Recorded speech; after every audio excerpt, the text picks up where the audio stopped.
Yeah, my questions are related to the Quran, especially the recent viral activities in Sweden, the burning of the Quran. And my question is, how we as a Muslim react to that? Should we hit the street and do a strike, do a demonstration? Or should we just do nothing about it? And according to the Quran, what we as a Muslim should react to that activity? Should we try to fight it? Or should we do something about it? Yeah, so how is it based on Quran? Thank you. Assalamu alaikum wa rahmatullahi wa barakatuh. 2 days ago, or 3 days ago, who's counting? Sunday, I think. I did a lecture in at Tanweer Masjid in Jakarta about this topic. So I will refer you to the lecture. But in a nutshell, I don't see dogs in Jakarta. Do you have dogs? I don't see dogs. But if you go to any European country, they love their dogs like their children. And if you walk, some dogs may bark at you. When a dog barks at you, will you fall on your hands and knees and bark back? Why not? Because he's a dog. And I am a better person. If someone bullies you and says you're from the United States, for example, what is he expecting? A negative reaction. So if I becomes angry, and what are you doing? You're this, you're that. He wins. I lose. But if I ignore him and let him speak, and I just give a big smile, check my WhatsApp messages, and after 10 minutes, he will feel ashamed of himself. He will feel silly. What am I doing? Everybody else would say, MashaAllah, the Sheikh is very patient, very wise. This man is crazy. Not you, of course. Huh? So, what should we do with Sweden? Now, Sweden, Germany, America, Terry Jones was in America. Then he went to Canada. You know the priest, Terry Jones, big mustache. He burned the Quran, he did, no problem. Holland, they're doing this. Is this the norm of all Swedish people? No. This is one or two. And by the way, the one who burned the Quran is from Iraq. He's not Swedish. He's a refugee.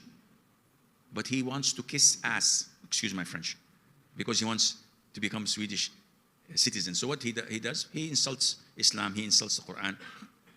So what is our reaction? Number one, yes, we are angry.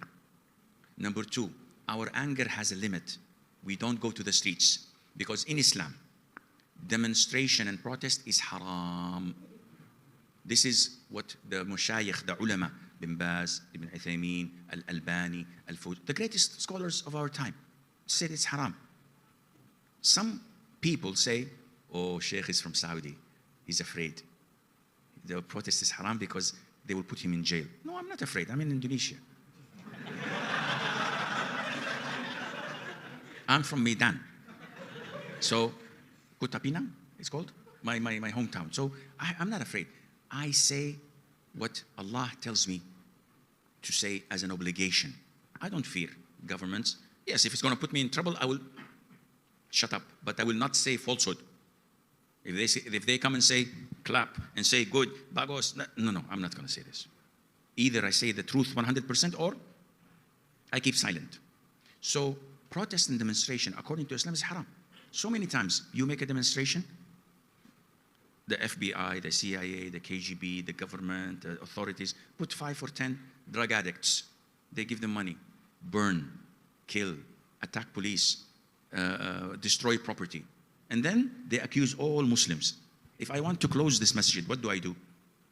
One demonstration, and I put one bad person with Al-Furqan Masjid, Al-Furqan Masjid, and he attacks a police car. 5 minutes later, the police will come and close the masjid. Why? Because of Al-Furqan Masjid. So this is what they have been doing in Europe. 9/11. What did 9/11 do? Totally eradicated Islamic da'wah because they wanted to curb down all Islamic organizations, Islamic centers. But alhamdulillah, Allah Azza wa Jal made the opposite. People started accepting Islam. People have read the Quran. This burning of the Quran in Sweden, what happened? People now are reading the Quran. The Swedish people are saying, what is the Quran? Making this fuzz. Kuwait is very positive. They said, okay, you insult the Quran, we print 100,000 copies in Swedish. So now they're printing 100,000 copies of the Quran in Swedish, and they're giving it to Sweden. What is our role? Number one, social media. Expose them. Say, subhanallah, you're insulting the Quran, but you're promoting LGBTQ 11XYZ.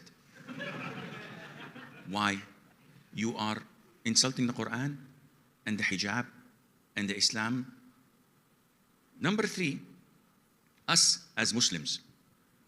Who elected the government? The Swedish people. Who elected the court judges that approved and gave the green light to burn the Quran? The Swedish people. So the Swedish people has the power to change. Because you have the power, I will boycott your products. I will not buy anything Swedish. This is what they understand, money. So I have English, American, Chinese. I can buy from any country, but not from Sweden. When they feel that they are suffering economically, then they will come and say, we apologize. We will not allow this insult of the Quran or the burning of the Quran. Then inshallah, we would have been positive. But demonstration, attacking, burning, destroying, this is not from Islam.